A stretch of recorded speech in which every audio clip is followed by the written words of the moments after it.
Hello, everyone. Welcome to Hindu Center of Atlanta's weekly spiritual learning program. Today, we are joined with Acharya Brahmadev ji.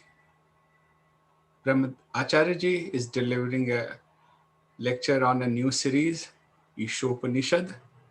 Acharya ji will be explaining what is the meaning of Upanishads, what does it mean, what is in there in the Eeshopanishad, whether Eeshopanishad is parallel to Gita or any similarities between these two.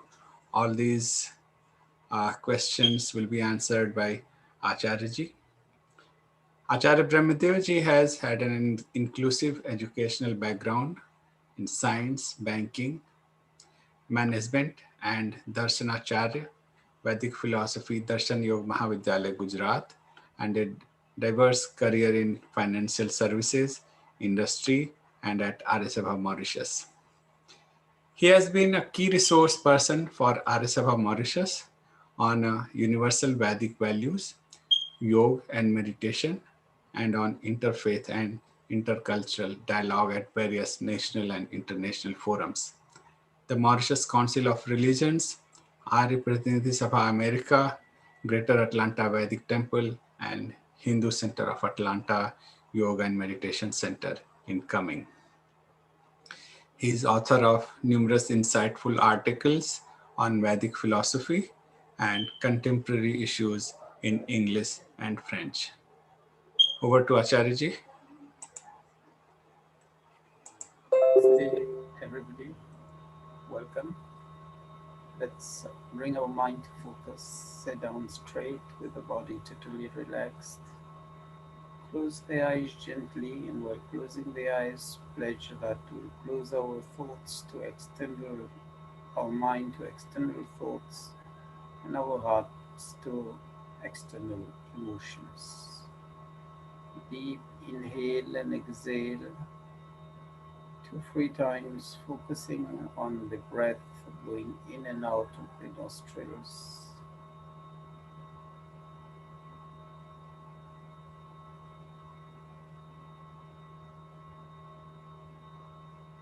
Then Om Jap 3 times, then Gayatri Mantra.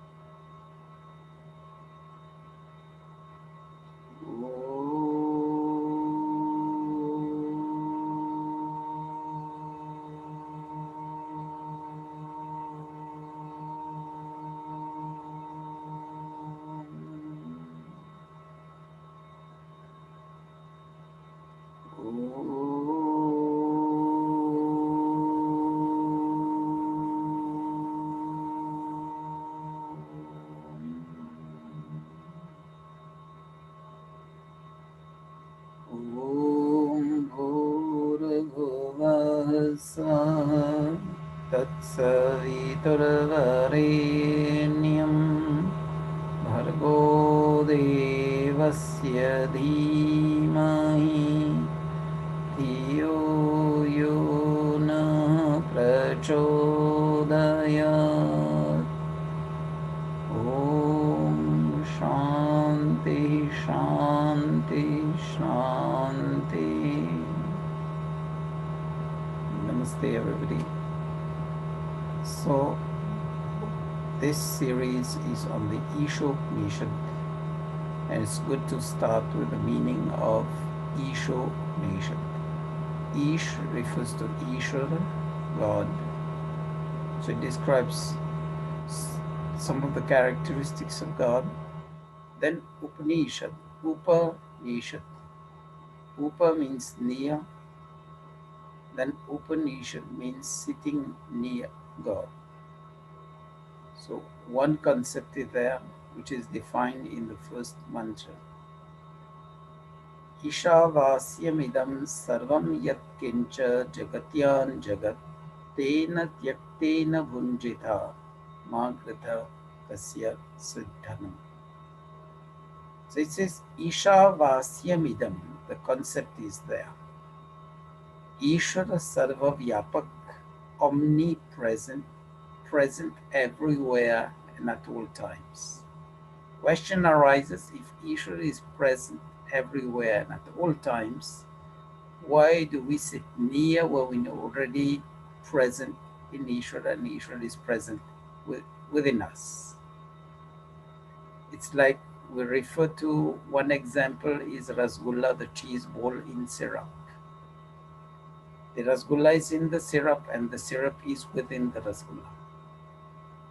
We are like this when we take the creation as it is and Ishwar as it is. So Ishwar being present everywhere and at all times, it's like the cheese ball which is in syrup and syrup is within the cheese ball. So why the question of sitting near?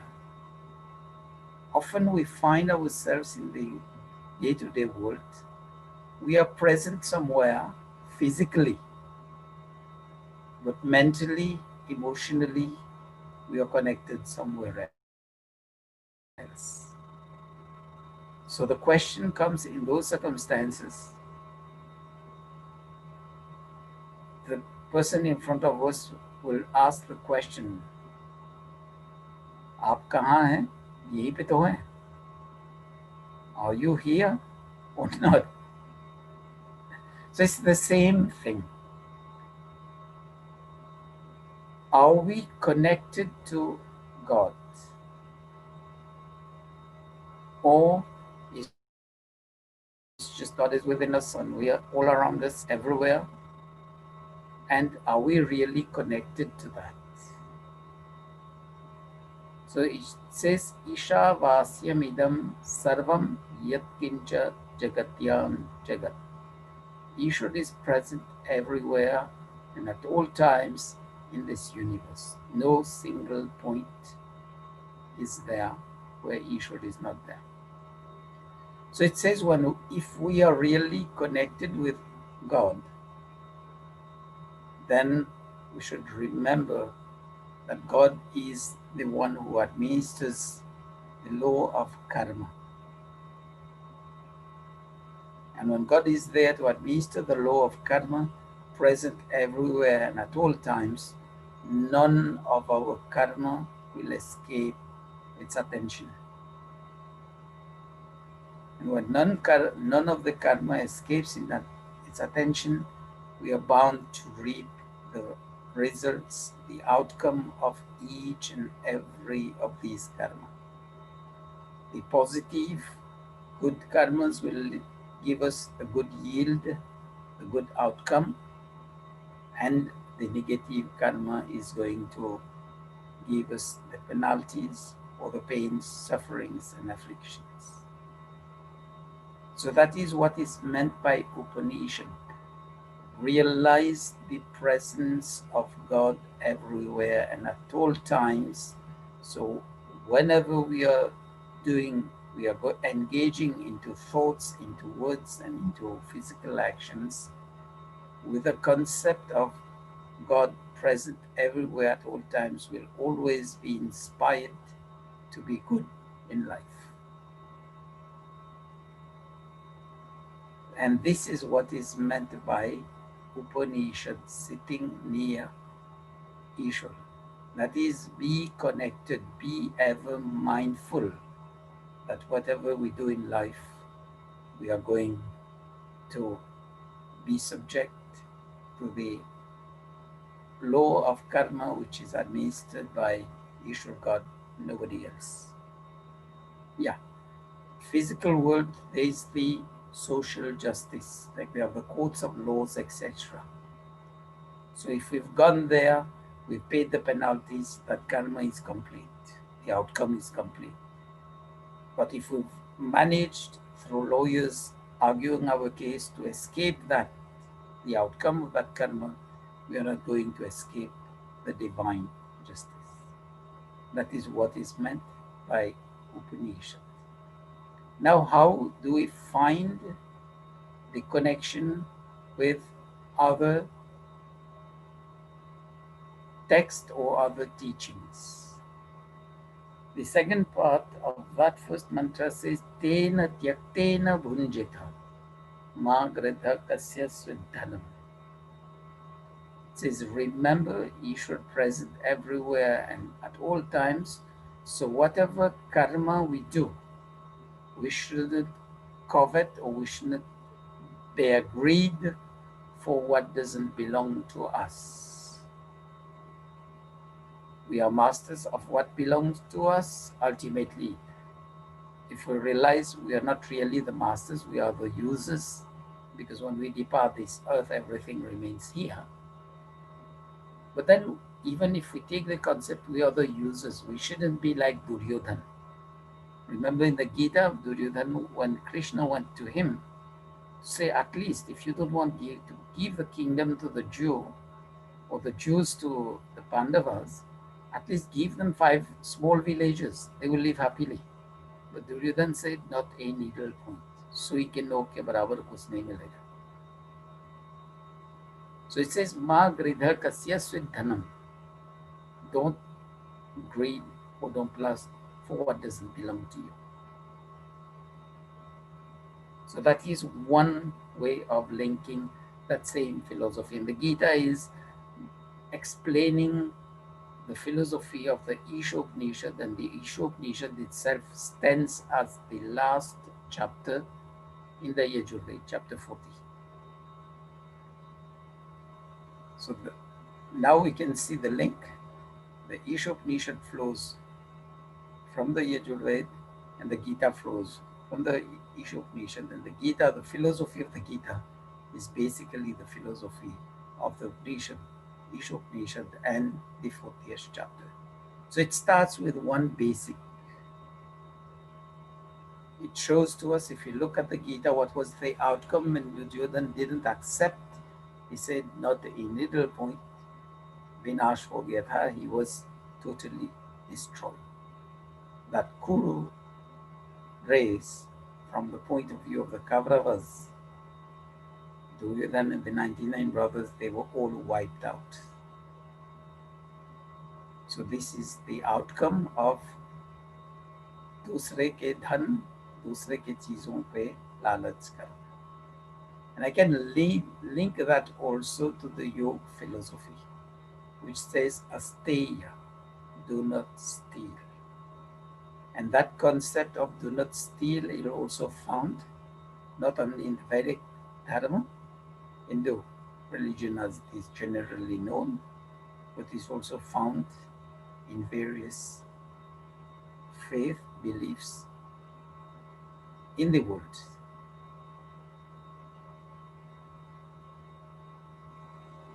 Then take the second mantra. It says, Kurvan niveha karmani jiji vishechatam sama evam tvai nanyatheto sti na karma lipyate nari. So Kurvan niveha karmani, whatever karma that we are doing, jiji vishechatam sama. It says, remember the karma that never be negligent or lazy or irresponsible, careless in our karma. Because Ishavasimedam, God is watching us.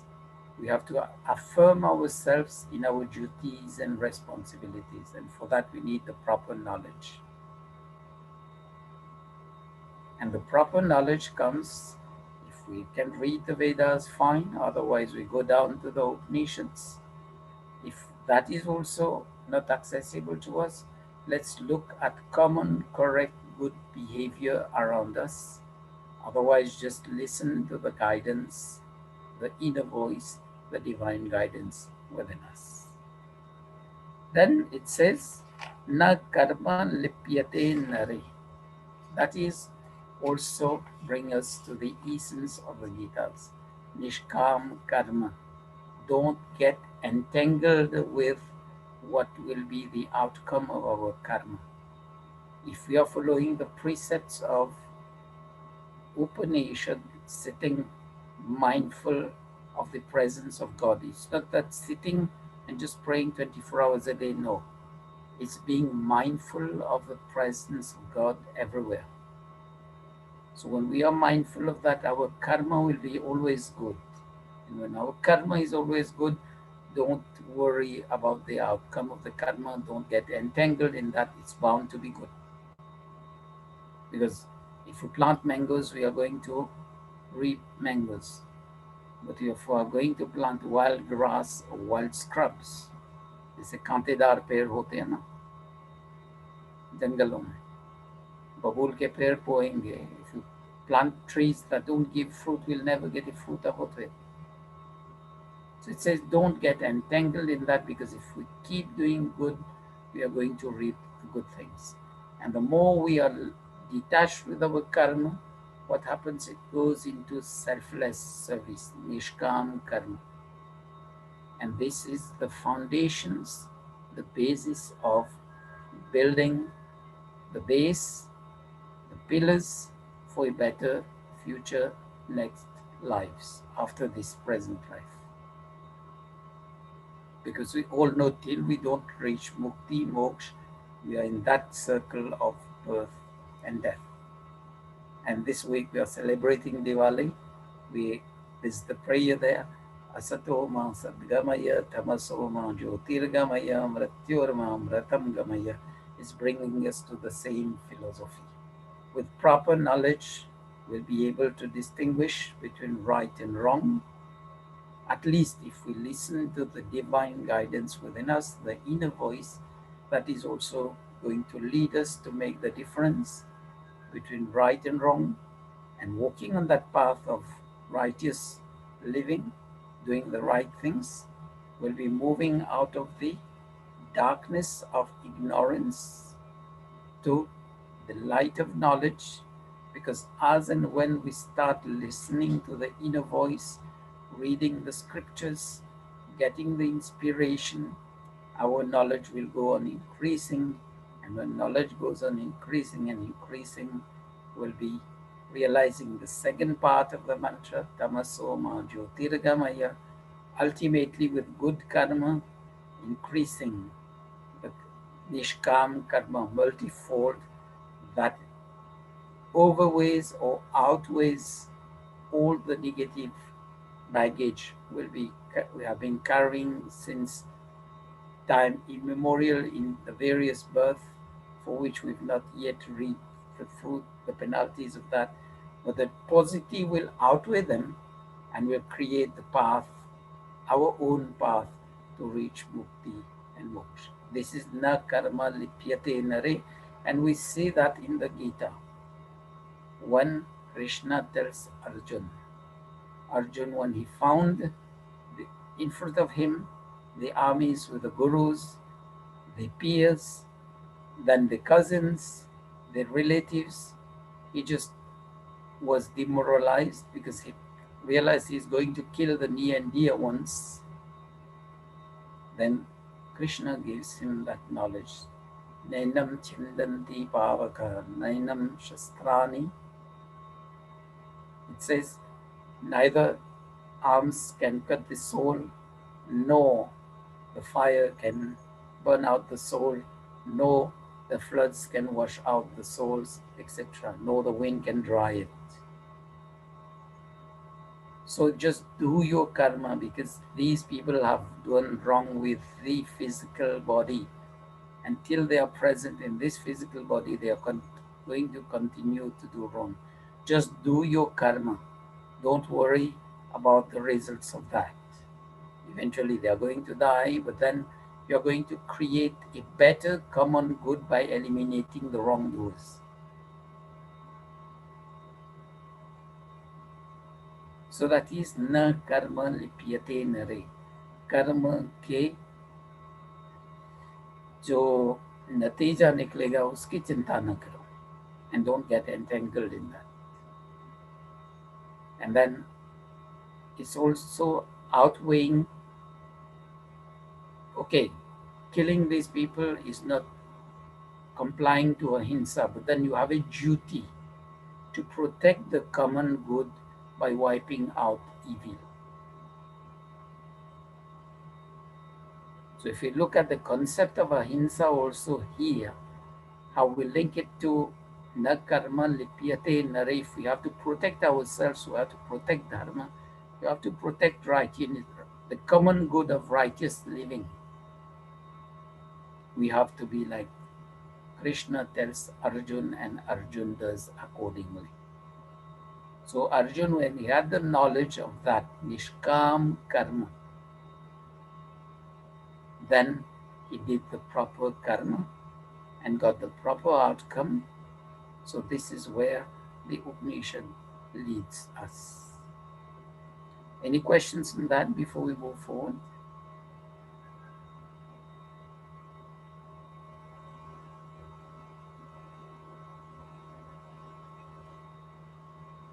Nahi, Acharya, you can proceed further. Okay. Then the third mantra of the Upanishad, it says, Asurya namate loka andhena tamasa vrita tanste pratyapi gachanti yeke chatma hanojana. So it says, it leads us to one thing. Who are those people who go into the, as we say, the universe of darkness? Those, the word is very strong, Atmahana, which Atmahanan Shabda commonly is referred to as suicide in our daily life. But here, Atmahanan is who? He who kills the inner voice. आत्मा के विरुद्ध करने हारे, ये आत्महनन करने वाला व्यक्ति है. He who doesn't follow the inner guidance, the divine voice, this is somebody who is killing his soul. Now, when we say that the soul is never born and never dies, how is he killing the soul? That is only a way of expressing that. That the soul, instead of rising towards building a better future, ultimately to reach moksha mukti, with negative karma, it will go into the lower forms of life. Lower forms of life, that is why it's not degrading the other forms of life. It refers to the other forms of life because there's no possibility of acquiring new knowledge, and there's no possibility of increasing our positive karma to reach up to moksha. If you look at this vegetation species, even there it is called Bhog Yoni, but I refer to it as Bhog Pradhan Yoni. They are still in one place, they can't move from one place to the other. They are subject to cyclones, drought, floods, tornadoes, etc. But then remember, they are taking carbon dioxide to give oxygen, which we use, which is essential for us to live. Like fruit trees, they bear fruit and don't eat a single out of it. They are just giving it to the world. So that is also positive things which they contribute. These other forms of life. Like the other, from the amoeba to the other forms of life, they are helping to maintain the ecological balance, the environmental balance of this universe. But then, no more than that, they can't grow. It's the human species who has the power to acquire new knowledge, to gauge between right and wrong, and to move ahead in life. The way that human beings can live the community spirit, not say the community spirit not only at family level, not only at the village or level or town or city, Now, in the concept of globalization, Vasudhaiv Kutumbakam, the world as one family, we can really live that if we go to that basics of doing good, taking only the divine guidance, then accumulating other knowledge, making effective and efficient use of that, we'll be moving out of the darkness of ignorance to the light of knowledge. The word asur is strong. असुर कौन होता है जो आत्मा की आवाज को नहीं सुनता है? He who doesn't listen to what where the soul is guiding to. It's not a particular community as such, asur. It can be anyone who just doesn't follow the inner voice, the divine guidance, and goes on to do what exactly the contrary of where the soul is guiding to. And that's the purpose of yoga in life, to silence the mind so that we tame down our emotions, we'll be able to listen to that divine guidance and act accordingly. And if we go on that track, we are going on the track of the Upanishad, we are going on the track of what the Gita is teaching, we are going on the track of what the Vedas are teaching. So this is how we make the link. Then it says, if we know that वही मनुष्य असुर दैत्य राक्षस तथा पिशाच आदि है जो आत्मा में जानते हैं, वाणी से और बोलते हैं और करते कुछ और. As we say, there is no harmony between मनसा वाचा कर्मणा. मन से कुछ सोचते हैं, thoughts goes in one direction, and if thoughts is really into the guidance of the soul, it's right. But then वाणी से कुछ कहते हैं, मनसा, the words goes in totally opposite direction. और शरीर से कुछ और करते हैं, that goes worse now. Then it says, वे कभी अविरत दुख सागर में पार हो आनंद को नहीं प्राप्त हो सकते हैं. If we go on doing like this, where there is no link between our thoughts, our words, and our speech, our actions, will never be able to be peaceful in life, will never be able to be happy in life. So for us to bring back harmony in life, peace in life, prosperity in life, if we just listen to the divine guidance, Adi voice, the soul is guiding us, the inner voice, the guidance of the soul, I think we should be happy. And this is where even the Gita gives us that same lesson, the Upanishad gives us that same lesson, and the Vedas gives us that same lesson. And I think these are the universal values which can be also linked to or found in the teachings of other faiths around the world. But unfortunately, mankind doesn't follow them. They think that religion is only a question of just sitting down for prayers, but the spiritual underlinings have to be taken in life. I hope this one is clear before we move to the fourth mantra. Yes, Acharya. Yes. The fourth mantra says, अनेजदेकं मनसो जवीयो नैनद्देवाप्नुवन् पूर्वमर्षत् तद्धावतो नान्यथेति तिष्ठत्तस्मिन्नपो मातरिश्वा दधाति.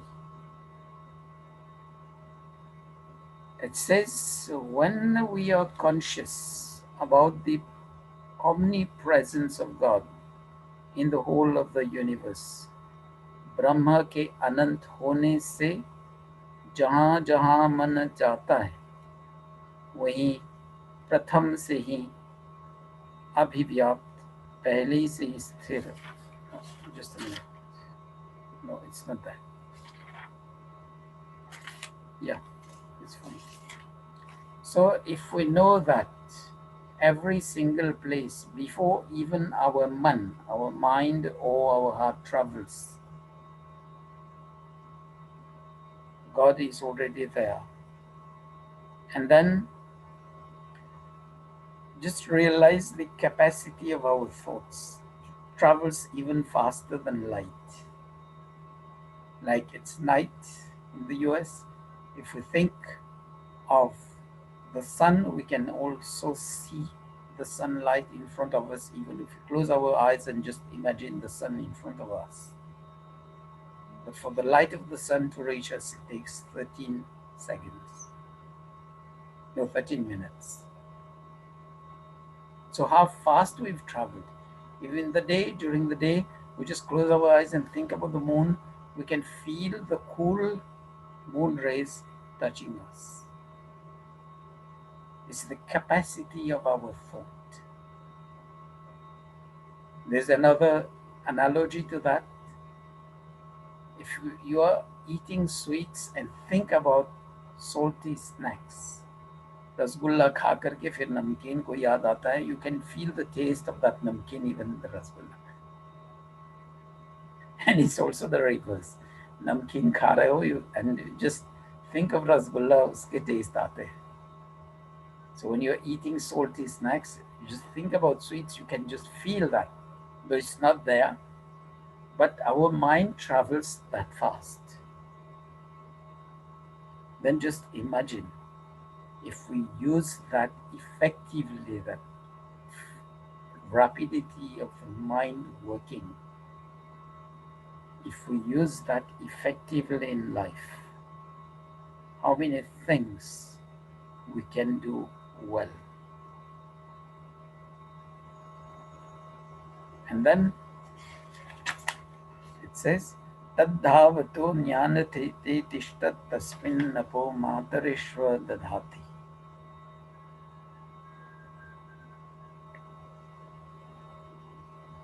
Sarvatra vyapta Ishvara. It can be considered as something which is static, which is not moving. But given the omnipresence of that, Ishvar it can be looked also as which is moving. It's just like our mind. It's at one place, but travels to the sun, to the moon in a fraction of a second. And now just imagine God is present in the universe everywhere. It needs not travel from one place to the other to know the occurrences of the universe. So it says, मातरिश्व अंतरिक्ष में प्राणों को धारण करने हारे वायु के तुल्य जीव. So whatever is there in the universe, for us, we need to travel to take cognizance of what is occurring at various places. Nowadays, with technology, you can sit down, but the technology is not that technology, it sends the images, it sends the sounds. That's why we can take cognizance of that. Before Ishvara needs none of them to take cognizance of our karma. So, this is what yoga leads us to. And when Krishna is telling Arjuna on the battlefield, Tum Budhe Jano, it's not knowing Krishna himself as the physical body, know the philosophy of what he's teaching. The philosophy of his teaching is that eventually truth will triumph over untruth, good will triumph over evils, and this is the gist of it. And this is what the theory of karma in the Gita, the theory of the karma in Upanishad, and the law of karma unfolded from the Vedas leads us to. I just hope I've been able to clarify and make the proper links to that. If there's any question, and then JG and the others, to the others on YouTube.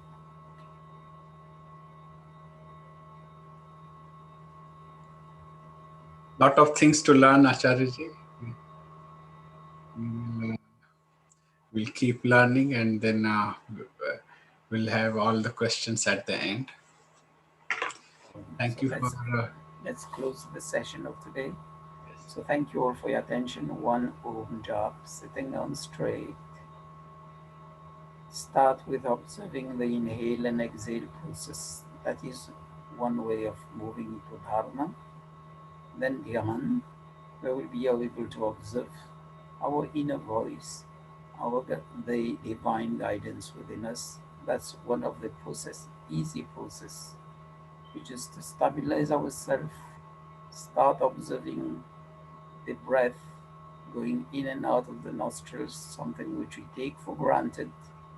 But then once we start observing that, we can go deeper and deeper into us and listen to the inner voice within us. Om.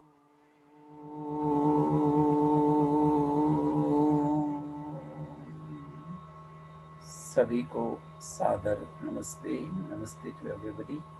We'll see you next Sunday for the next session on the Eeshopanishad. Meanwhile, we are having the festival of Deepavali. So wish you all Deepavali Abhinandan, Happy Diwali, and just remember in the times of COVID-19, it's time also for us to put into practice that na karma lipyate nare. Let's be moderate. At least what we'll save by moderation in the festival of Diwali, we can give a goodie of food to some of the needy around us in the region. We have to be humane, and that is an opportunity for us to move on Nishkam Karma, put into practice the teaching, the first and second mantra of the Eeshopanishad. Thank you, everybody.